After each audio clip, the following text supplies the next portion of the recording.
మా శ్రీ విద్య చిన్నాళ్ళు ఒక చిన్న కథనంతో ఒక స్కిట్ ప్రదర్శింపజేస్తున్నారండి. అందరూ సైలెంట్గా ఉండాలి. ఇప్పటివరకు మన సాంగ్స్ చూసాం, క్లాసికల్ చూసాం, ఫస్ట్ టైం స్కిట్ చూస్తున్నాం.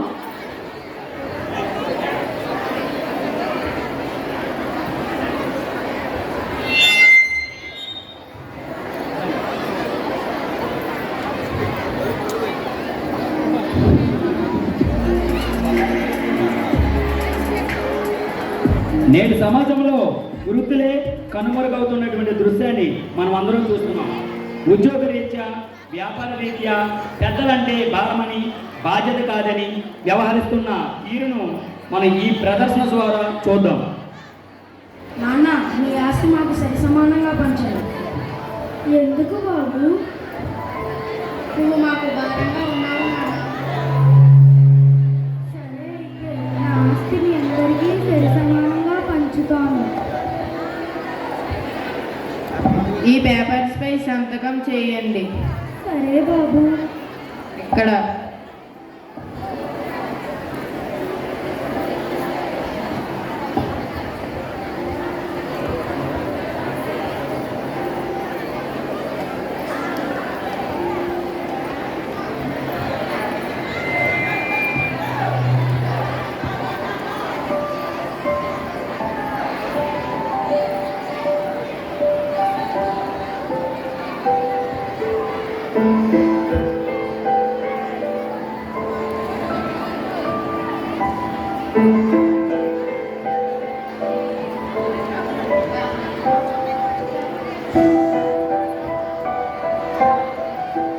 కొద్ది సమయం తర్వాత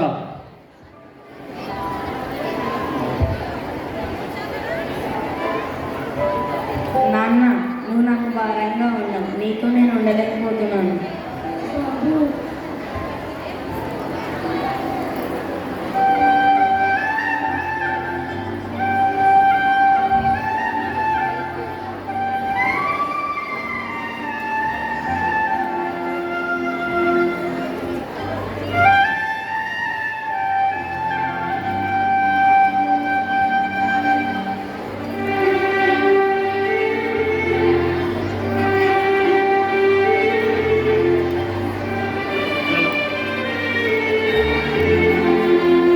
స్కూల్ నుంచి పిల్లలు వచ్చిన తర్వాత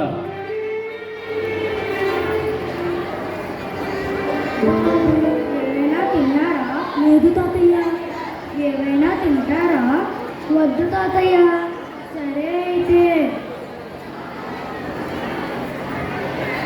గట్టిగా నేను అక్కడ ఉండద్దన్నాను కదా, రా.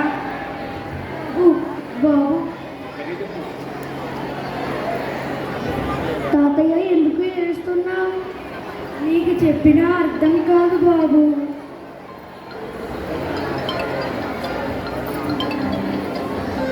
నేను అక్కడ ఉండద్దన్నాను కదా, రా. బాబు,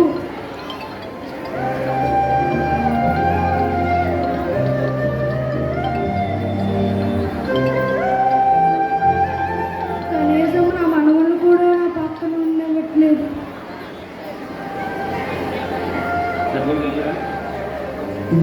కొద్ది సమయం తర్వాత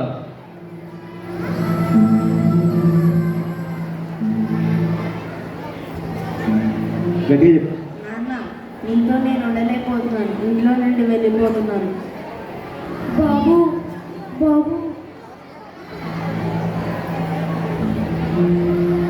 పెద్ద కొడుకు ఇంటిని తండ్రిని విడిచిపెట్టి వెళ్ళిన సన్నివేశం.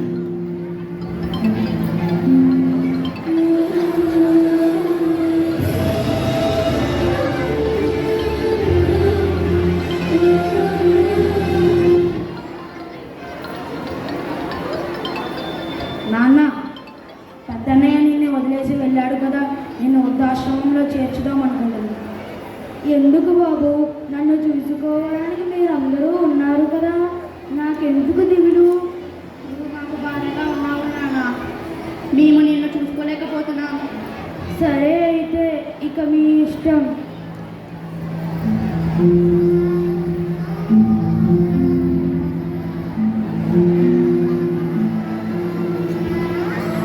చివరిసారిగా భావోద్వేగంతో ఆ పెద్ద ఆయన తన ఇంటిని తన వాళ్ళను చూసుకుంటూ వెళ్తున్న దృశ్యం.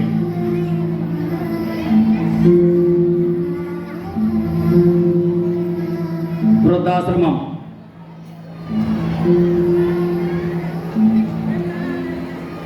నమస్కారం అండి. చెప్పండి, ఎందుకు వచ్చారు? మా నాన్నగారిని వృద్ధాశ్రమంలో చేర్చుదాం అనుకుంటున్నాను. ఎందుకు చేర్చాలనుకుంటున్నారో నేను తెలుసుకోవచ్చా? మా నాన్నగారు మాకు భారంగా ఉన్నారు, అందుకని. అతను మిమ్మల్ని కన్నీకి పెంచి పెద్ద చేసినందుకు అతన్ని మీరు చేస్తున్న న్యాయం ఇదేనా? మేము చేస్తుంది సరైనదని మాకు అనిపిస్తుంది. అది మా ఇష్టం. సరే, మీ ఇష్టం. పేరు చెప్పండి. రామారావు. ఊరు పేరు? రామాపురం. పెద్దయిన అక్కడికి వచ్చి సంతకం చేయండి. సరే బాబు.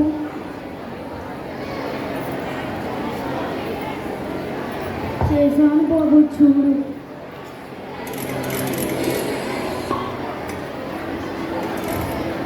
అందరూ తిరిగి ఇంటికి వచ్చిన తర్వాత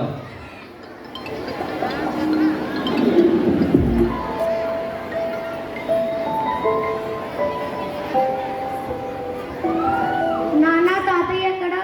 ఎందుకురా? ఏం లేదు, ఆడుకుందామని. తాతయ్యని నేను వృద్ధాశ్రమంలో చేర్చాను రా. ఓహో, అయితే నేను కూడా పెద్దయ్యాక నేను వృద్ధాశ్రమంలో చేర్చాలా? అలా చేయకూడదురా. మరి నువ్వు తాతయ్యని ఎందుకు చేర్చావు?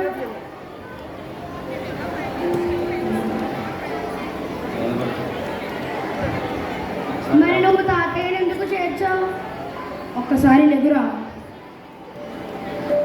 కొద్దిగా ఆలోచించి తాను తప్పు చేశానేమోనని బాధపడతాడు. నాన్న, ఎందుకు ఏడుస్తున్నావు? లేదురా, ఒక్కసారి నేను బయటికి వెళ్ళి వస్తాను.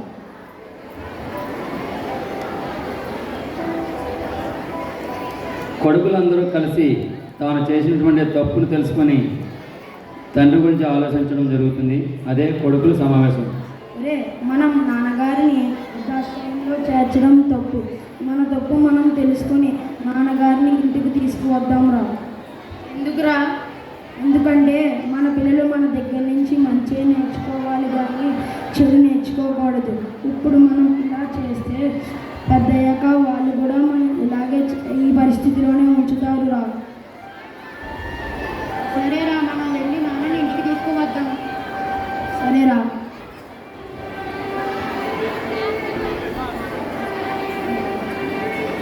కొడుకులు తాను చేసినటువంటి తప్పును తెలుసుకొని మరలా తిరిగి వృద్ధాశ్రమానికి వెళ్తారు.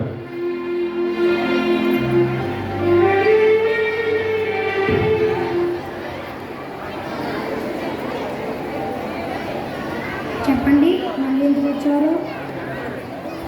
మా తప్పు మేము తెలుసుకున్నాం. మా నాన్నగారిని మళ్ళీ మేము ఇంటికి తీసుకువెళ్ళొచ్చా? సరే, మీ తప్పు మీరు తెలుసుకున్నారు కదా, అదే చాలు, తీసుకువెళ్ళండి.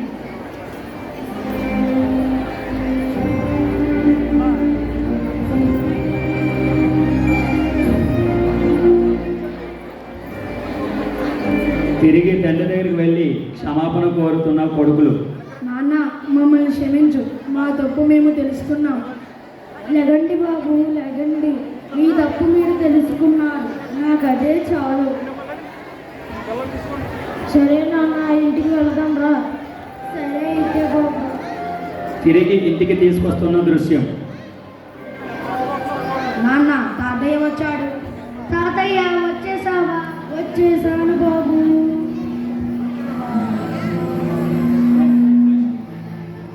ప్రతి ఒక్కరూ పెద్దలను గౌరవించాలని, పెద్దల కాదు బరువే అనుకునే ప్రతి కొడుకులకు ఈ ప్రదర్శన ఒక గుణపాఠం కావాలని మా యొక్క ఈ చిన్న విన్నపం.